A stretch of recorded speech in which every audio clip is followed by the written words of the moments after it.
Hello বন্ধুরা, আসসালামু আলাইকুম। আপনারা সবাই কেমন আছেন? আশা করি অনেক ভালো আছেন। হ্যালো বন্ধুরা, আজকে আপনাদের সামনে আরেকটি নতুন ভিডিও নিয়ে চলে এসেছি। আজকে ভিডিওটা যারা ইমো ব্যবহার করেন তাদের জন্য।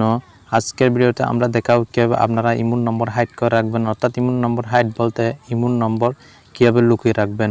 আপনারা ইমোর নম্বর হাইড বা লুকিয়ে না রাখলে আপনাদের অনেকেই বন্ধু বান্ধব বা আত্মীয়স্বজন অনেকেই আছে যারা ইমোর নম্বর বের করে আপনাকে অনেক প্রবলেম করতে পারে, অনেক ডিস্টার্ব করতে পারে। সেজন্য আজকে আমরা আপনার নিজের ইমোর নম্বর কীভাবে লুকিয়ে রাখবেন সেটা আজকে আপনাদের দেখিয়ে দেব।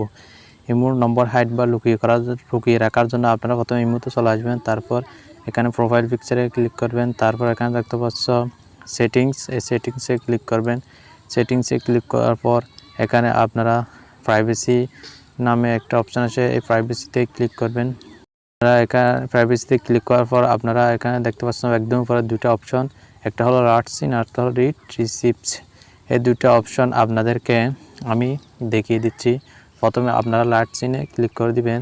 এখান থেকে everyone my contact no body, আপনারা যেখানেই থাকুক না কেন আপনারা যদি নো বডিতে দিয়ে দেন তাহলে আপনাদের নম্বর আর কেউ দেখতে পারবে না। আরেকটা আছে, এটাতে ক্লিক করবেন, রিড রিসিপ্টসে ক্লিক করবেন, তারপর এটাও নো বডি করে দিবেন।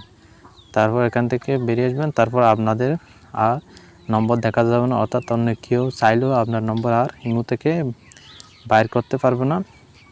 ধন্যবাদ, দেখা হবে পরবর্তী ভিডিওতে।